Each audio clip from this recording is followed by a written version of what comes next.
to 5 at 5 ఐదు super exclusive వార్తలు ఐదుగురు న్యూస్ ప్రెజెంటర్స్ ఐదుగురు రిపోర్టర్స్ ఐదు ప్రదేశాల నుంచి ఐదు ground reports very special and super exclusive 5 at 5 ని ఇప్పుడు చూద్దాం.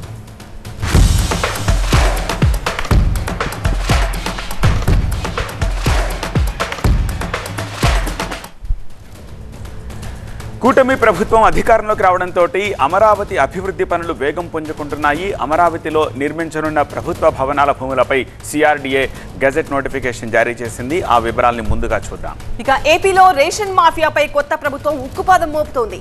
కాకినాడలో పర్యటించిన మంత్రి నాదెండ్ల మనోహర్ రేషన్ మాఫియాపై కీలక వ్యాఖ్యలు చేశారు. అసలు ఏంటి రేషన్ మాఫియా తెలుసుకుందాం ఈ బులెటిన్ లో. ఇక పెండింగ్ బిల్లులపై పులివెందుల మున్సిపల్ కౌన్సిలర్లు ఎంపీ అవినాష్ రెడ్డితో భేటీ కావడం ఆసక్తిగా మారింది. ఇందుకే పులివెందుల కౌన్సిలర్లకు ఎంపీ అవినాష్ రెడ్డి ఏం చెప్పారు ఆ డీటెయిల్స్ ట్రాక్ చేద్దాం. ఇక వరంగల్లో సీఎం రేవంత్ రెడ్డి సుడిగాలి పర్యటన చేస్తున్నారు. కొత్తగా నిర్మాణంలో ఉన్న 24 అంతస్తుల ప్రభుత్వ మల్టీ స్పెషాలిటీ ఆసుపత్రి పనులపై అధికారుల్ని ఆరా తీశారు. ఈ డీటెయిల్స్ కూడా చూద్దాం. మరొక ఎక్స్క్లూజివ్ వార్త, దేశవ్యాప్తంగా T20 వరల్డ్ కప్ మానియా నడుస్తోంది. టీమిండియా సౌత్ ఆఫ్రికా జట్లు మరికొద్ది గంటల్లో ఫైనల్లో తలపడబోతున్నాయి. ఎక్స్క్లూజివ్ గా ట్రాక్ చేద్దాం ఇవాళ 5 at 5 లో.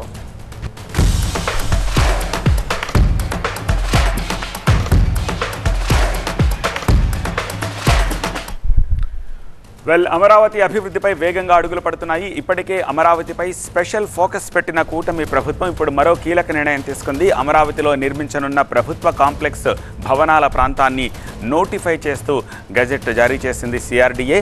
అమరావతి మాస్టర్ ప్లాన్లో భాగంగా జోనింగ్ నిబంధనల ప్రకారం 1575 ఎకరాల ప్రాంతాన్ని నోటిఫై చేస్తున్నట్టుగా సిఆర్డీఏ ప్రకటించింది. ఇక అమరావతి పరిధిలోకి వచ్చే రాయపూడి, నేలపాడు, లింగాయపాలెం, శాఖమూరు, కొండమరాజుపాలెం సరిహద్దుల్లో ఉన్న ప్రాంతాన్ని ప్రభుత్వ భవనాల నిర్మాణం కోసం గుర్తించారు. దాంతో ప్రభుత్వ కాంప్లెక్స్ భవనాల కోసం ఆ ప్రాంతాన్ని నోటిఫై చేసినట్టుగా సిఆర్డీఏ వెల్లడించింది. త్వరలోనే గెజెట్ జారీ ప్రాంతంలో ప్రభుత్వ భవనాల నిర్మాణం ప్రారంభం కాబోతోంది. మరింత సమాచారం మా ప్రతినిధి ఎంపీ రావు అందిస్తారు. ఎంపీ రావు, గెజెట్ నోటిఫికేషన్లో ఫర్దర్ డీటెయిల్స్ ఏంటి?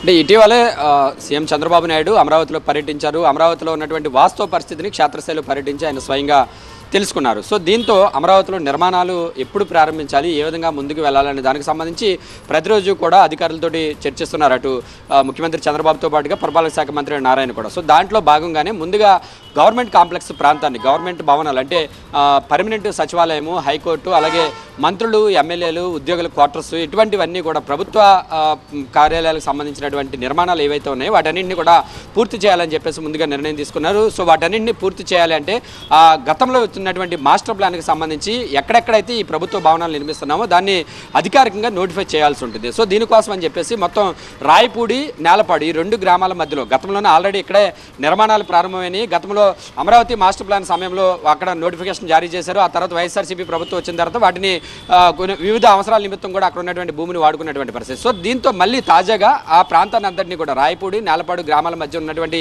దాదాపుగా 1575 ఎకరాల ప్రాంతాన్ని గవర్నమెంట్ కాంప్లెక్స్ కోసం, నిర్మాణాల కోసం మాస్టర్ ప్లాన్ ప్రకారం వాటన్నింటినీ కూడా గవర్నమెంట్ కాంప్లెక్స్ కోసం అని చెప్పేసి గెజిట్ నోటిఫికేషన్ కూడా రిలీజ్ చేశారు. సో గెజిట్ నోటిఫికేషన్ జారీ అయిన తర్వాత నుంచి అక్కడ పనులు కూడా ప్రారంభించాలి. అటు టెండర్లు, ఆయా భవనాల నిర్మాణాల కోసం టెండర్లు పిలవడమా, లేదంటే ఇంకా ఇతరత్ర నిర్మాణాలు చేపట్టాలన్నా కూడా ముందుగా అధికారికంగా ప్రభుత్వం ఒక నోటిఫికేషన్ జారీ చేయాల్సి ఉంటుంది. కాబట్టి దాని ప్రకారమే నోటిఫికేషన్ జారీ చేశారు. మొత్తం 1575 ఎకరాల పరిధిలో మొత్తం ప్రభుత్వ భవనాలన్నీ కూడా నిర్మాణం కానున్నాయి. రాయపూడి, నేలపాడుతో పాటుగా కొండమరాజుపాలెము, లింగాయపాలెం, శాఖమూరు ఈ 5 గ్రామాల మధ్యలో ఉన్నటువంటి 1575 ఎకరాల్లో కూడా జోనింగ్ నిబంధనలు గతంలో మాస్టర్ ప్లాన్ రూపొందించినటువంటి సమయంలో ఎక్కడెక్కడ ఎలాంటి జోన్లు రావాలి అనే దానికి సంబంధించి జోనింగ్గా వర్గీకరించారు. సో అక్కడ ఉన్నటువంటి 1575 ఎకరాలు కూడా ప్రభుత్వ జోన్ అంటే గవర్నమెంట్ కాంప్లెక్స్ జోన్ల పరిధిలోకి వస్తాయి. కొన్ని చోట్ల ఇండస్ట్రియల్ జోన్ అని, కొన్ని చోట్ల గేమింగ్ జోను, అలాగే కొన్ని చోట్ల అగ్రికల్చర్ జోన్, ఇలా రకరకాలుగా జోన్స్ కింద డివైడ్ చేశారు. ఆ జోన్లలో ఇది గవర్నమెంట్ కాంప్లెక్స్ జోన్లోకి వస్తుంది. సో ఆ జోనింగ్ నిబంధనలకు లోబడి మొత్తం దీని అంతటినీ కూడా గవర్నమెంట్ కాంప్లెక్స్ కోసం నోటిఫై చేస్తున్నట్లుగా కూడా ఈరోజు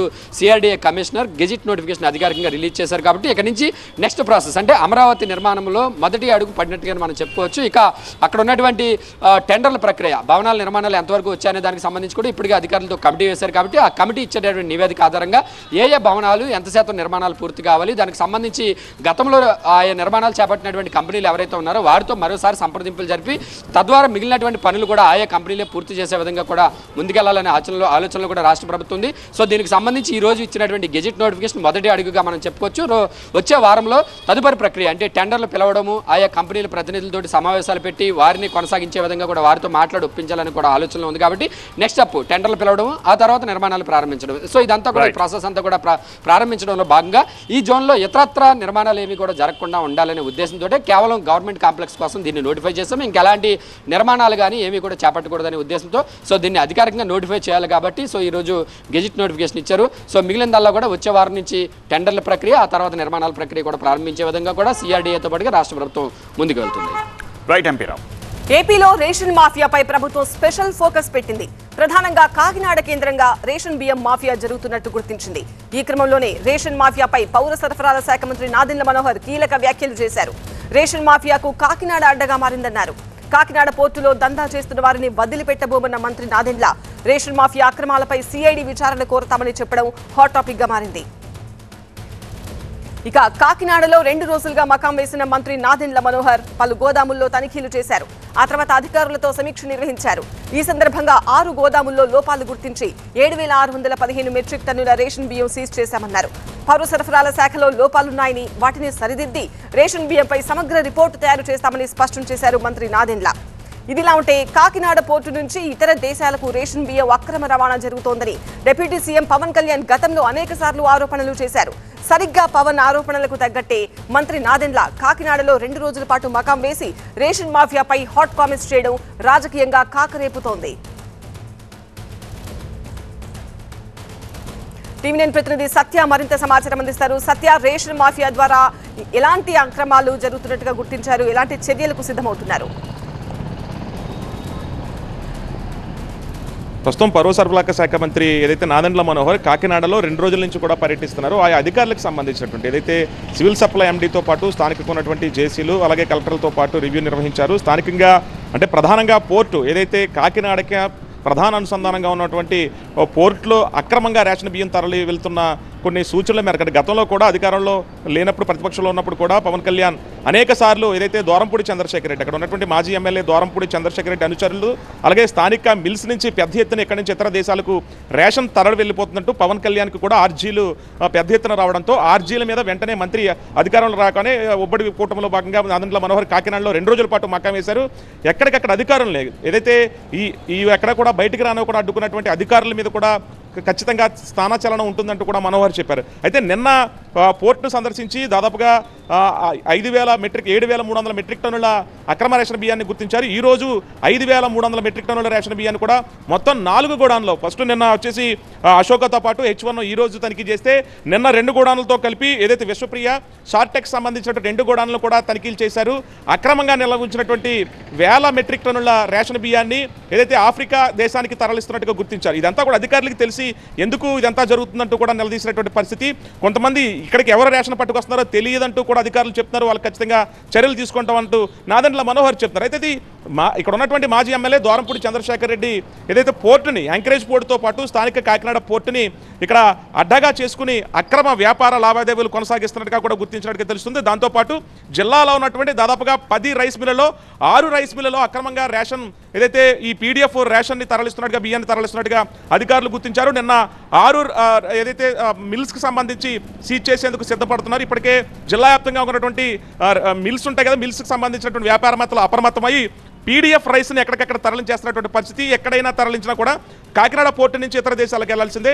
అయితే అక్కడ ఉన్నటువంటి ఒక కమిటీని కూడా ఏర్పాటు చేశారు. ఏదైతే సివిల్ సప్లైకి సంబంధించినటువంటి ఎండీతో పాటు స్థానికంగా ఉన్నటువంటి జాయింట్ కలెక్టర్ని వీళ్ళందరూ కూడా కమిటీ ఏర్పాటు చేసి ఈ 2-3 రోజుల్లో ఇంకా ఎన్ని గోడౌన్స్లో ఎన్ని మెట్రిక్ టన్నుల అక్రమ బియ్యాన్ని ఇక్కడి నుంచి తరలిస్తారన్న దాని మీద ఒక నివేదిక ఇవ్వాలి. ఖచ్చితంగా దీనికి బాధ్యులైనటువంటి మిల్స్ యాజమాన్యాలు కానివచ్చు, మాజీ ఎమ్మెల్యే దూరంపూడి చంద్రశేఖర్ రెడ్డి కుటుంబ సభ్యులు కానివచ్చు, ఖచ్చితంగా చర్యలు తీసుకుంటామంటూ నాదెండ్ల మనోహర్ చెప్తారు. మరి 1వ తారీఖు నుంచి 3 రోజుల పాటు పవన్ కళ్యాణ్ పర్యటన కూడా పిఠాపురంలో ఉంది కాబట్టి దీని మీద అధికారులతో చర్చించి కఠిన చర్యలు తీసుకునే విధంగా పేద ప్రజలకు అందాల్సినటువంటి పీడిఎఫ్ బియ్యాన్ని పక్కదోవ పట్టిస్తున్న వారిపై చర్యలు తీసుకోవాలంటున్నారు నాదెండ్ల మనోహర్. రైట్ సత్య. కడప జిల్లా పులివెందుల మున్సిపల్ కౌన్సిలర్లతో ఎంపీ అవినాష్ రెడ్డి సమావేశమయ్యారు. ఈ సందర్భంగా పులివెందుల మున్సిపాలిటీలో అభివృద్ధి పనులు బిల్లుల మంజూరు చేయించాలని కౌన్సిలర్లు అవినాష్ రెడ్డికి విజ్ఞప్తి చేశారు. అయితే ప్రభుత్వం బిల్లులు మంజూరు చేసే వరకు వేచి చూద్దామని, లేని పక్షంలో కోర్టును ఆశ్రయిద్దామని కౌన్సిలర్లకు అవినాష్ రెడ్డి చెప్పడం ఆసక్తికరంగా మారింది. ఇక గత ప్రభుత్వ హయాంలో సుమారు 250 కోట్ల నిధులతో పులివెందులలో అభివృద్ధి పనులు చేపట్టారు. అయితే ఆ బిల్లులు పెండింగ్ లో ఉండడంతో పనులు చేయించిన వారు టెన్షన్ పడుతున్నారు. ఈ క్రమంలోనే పెండింగ్ బిల్లుల విషయంలో జగన్ అండగా ఉంటారని కౌన్సిలర్లకు భరోసా ఇచ్చారు ఎంపీ అవినాష్ రెడ్డి.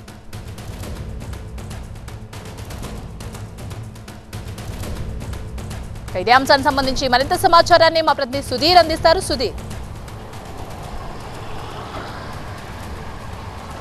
ఈ రోజు ఉదయం పులివెందుల్లోని మున్సిపల్ కౌన్సిలర్లతో ఎంపీ అవినాష్ రెడ్డి సమావేశమయ్యారు. అయితే దీనికి ముఖ్య కారణం ఏంటంటే పులివెందుల్లో జరిగిన గత 5 ఏళ్లలో జరిగిన అభివృద్ధి పనులు ఏదైతే ఉన్నాయో వాటన్నిటికి సంబంధించిన బిల్లులు రావాలి. అయితే పులివెందులకు సంబంధించి దాదాపు 5,800 కోట్ల రూపాయలకు సంబంధించిన అభివృద్ధి పనులు అయితే జరిగాయి. వాటన్నిటికి సంబంధించి 5,000 కోట్ల రూపాయల బిల్లులు కూడా వచ్చేసినాయి. అయితే అత్యవసరంగా రావాల్సిన పడాకి సంబంధించిన కొన్ని నిధులు రావాలి. 250 కోట్ల రూపాయలకి అత్యవసరంగా కొంచెం బిల్లులు రావాల్సింది. ఆ బిల్లులను అయితే మాత్రం రిలీజ్ చేయించాలని చెప్పేసి కౌన్సిలర్లంతా కూడా ఎంపీ అవినాష్ రెడ్డిని కోరడం జరిగింది. దానికి అవినాష్ రెడ్డి కూడా సానుకూలంగా స్పందిస్తూ గత ప్రభుత్వంలో మనం ఉన్నప్పుడు ఏదైతే 2014 నుంచి 2019 వరకు టీడీపీ గవర్నమెంట్ ఉందో ఆ హయాంలో ఏదైతే నీరు చెట్టు బిల్లులు ఏవైతే ఉన్నాయో అవన్నీ కూడా మనము శాంక్షన్ చేశాం. కాబట్టి ఈ ప్రభుత్వంలో మళ్ళీ మన ఏదైతే వైసీపీ ప్రభుత్వంలో జరిగినాయో ఆ బిల్లులు ఈ ప్రభుత్వం శాంక్షన్ చేసిద్దనే నమ్మకంతో ఉన్నాము. వాళ్ళు కూడా చేస్తారనుకుంటున్నాము. లేదంటే ఆ బిల్లులు వచ్చేదాకా వెయిట్ చేద్దాము. ఒకవేళ వాళ్ళు కనుక బిల్లులు రిలీజ్ చేయకపోతే కోర్టు ద్వారా అయినా సరే మనం పరిష్కరించుకునే మార్గం చూద్దామని చెప్పేసి కౌన్సిలర్లందరికీ కూడా ఎంపీ అవినాష్ రెడ్డి చెప్పినట్టు సమాచారం అయితే ఉంటుంది. దాదాపు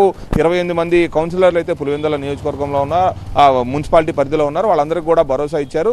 వైస్ చైర్మన్ నివాసంలో అయితే ఈ సమావేశం జరిగింది. ఏదైతే మొత్తం మీద పడా నిధులకు సంబంధించి సీసీ రోడ్లు కానీ అలాగే అండర్ గ్రౌండ్ డ్రైనేజ్ పనులు కానీ ఇవన్నీ కూడా సచివాలయాలకు సంబంధించిన కట్టడాలు అయితే జరిగినాయి. అటన్నిటికి సంబంధించిన బిల్లులు అయితే రావాల్సి ఉంది. ఆ బిల్లులు మొత్తం కూడా ఇప్పటికీ 5,000 కోట్లు బిల్లు వచ్చినప్పటికీ ఇంకా 250 కోట్ల రూపాయల బిల్లులు అయితే రావాల్సి ఉంది. ఆ బిల్లులు అయితే త్వరితగతిన వచ్చే మార్గం చేయాలని చెప్పేసి ఇప్పటికీ అవినాష్ రెడ్డికి వాళ్ళు విన్నవించుకున్నారు. అయితే గత వారం క్రితము ఎగ్జాక్ట్గా మాజీ సీఎం జగన్ ఇక్కడికి వచ్చినప్పుడు కూడా వీళ్ళంతా జగన్ని కలిశారు. ఆ జగన్ దగ్గర కూడా ఈ బిల్లులకు సంబంధించిన ప్రస్తావన తీసుకురావడంతో సేమ్ జగన్ కూడా వాళ్ళందరికీ భరోసా కల్పిస్తూ మనమైతే బిల్లులన్నీ శాంక్షన్ చేశాము. ఈ ప్రభుత్వం కూడా కూటమి ప్రభుత్వం కూడా బిల్లులు శాంక్షన్ చేసిద్దని చెప్పేసి అనుకుంటున్నాము. ఒకవేళ రాకపోతే ఏ విధంగా రావాలి, వాటిని రాబట్టుకోవాలి అనే దాని మీద కూడా చర్చిద్దాము. అవసరమైతే కోర్టుకు కూడా వెళ్ళి వాటిని తీసుకొచ్చే మార్గాన్ని చూద్దామని చెప్పేసి కూడా వాళ్ళకి భరోసా ఇచ్చినట్టు తెలుస్తుంది. మొత్తం మీద ఓవరాల్గా పార్టీ అండగా ఉంటుంది. కౌన్సిలర్లందరికీ కూడా ఏ విధమైన ఇబ్బందులు పడవద్దు, ఇబ్బందులు పడే ప్రయత్నం అయితే చేయొద్దని చెప్పేసి కూడా పులివెందుల కౌన్సిలర్లందరికీ కూడా ఎంపీ అవినాష్ రెడ్డి భరోసా కల్పించిన పరిస్థితి కలుస్తుంది. అంతేకాకుండా కౌన్సిలర్లంతా కూడా ఏదైతే కూటమి ప్రభుత్వం వచ్చిందో కొన్ని ఇబ్బందులు అయితే ఉంటాయి. ఆ ఇబ్బందులన్నింటిని కూడా ఎదుర్కోవాల్సిన పరిస్థితి. ఆ ఇబ్బందులు కూడా ఎదుర్కొందాం, ధైర్యంగా ఎదుర్కొందాం అని చెప్పేసి భరోసా అయితే కల్పించిన పరిస్థితులు ఈరోజు నెలకొని ఉన్నాయి. మొత్తం మీద కౌన్సిలర్లందరికీ కూడా పూర్తి స్థాయిలో ఇటు జగన్ కూడా అండగా ఉంటా అన్నారు. అలాగే నేను కూడా అండగా ఉంటాను. మొత్తం బిల్లులు అయితే సాధించే వరకు అయితే పూర్తి స్థాయిలో కష్టపడదాము, ఎటువంటి ఇబ్బందులు లేకుండా బిల్లులు తెచ్చుకునే ప్రయత్నం చేద్దామని చెప్పేసి అవినాష్ రెడ్డి వాళ్ళకి భరోసా కల్పించినట్టు తెలుస్తోంది. Right, thank you Sudheer.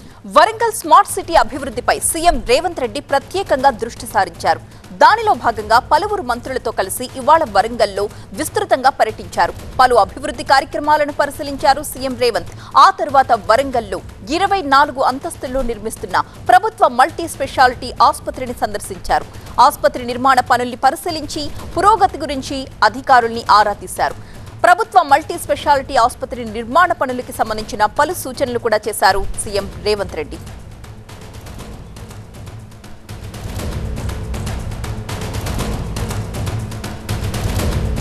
Warangal smart city అభివృద్ధిపై సీఎం రేవంత్ రెడ్డి ప్రత్యేకంగా దృష్టి సారించారు. దానిలో భాగంగానే పలువురు మంత్రులతో కలిసి ఇవాళ వరంగల్లో విస్తృతంగా పర్యటించి పలు అభివృద్ధి కార్యక్రమాలకు శ్రీకారం చుట్టారు ఆయన. ఆ తర్వాత వరంగల్లో 24 అంతస్తుల్లో నిర్మిస్తున్న ప్రభుత్వ మల్టీ స్పెషాలిటీ ఆసుపత్రి నిర్మాణ పనుల్ని కూడా పరిశీలించారు. అధికారుల్ని వివరాలు అడిగి తెలుసుకున్నారు. ప్రభుత్వ మల్టీ స్పెషాలిటీ ఆసుపత్రి నిర్మాణ పనులకు సంబంధించి పలు సూచనలు కూడా ఇచ్చారు సీఎం రేవంత్ రెడ్డి.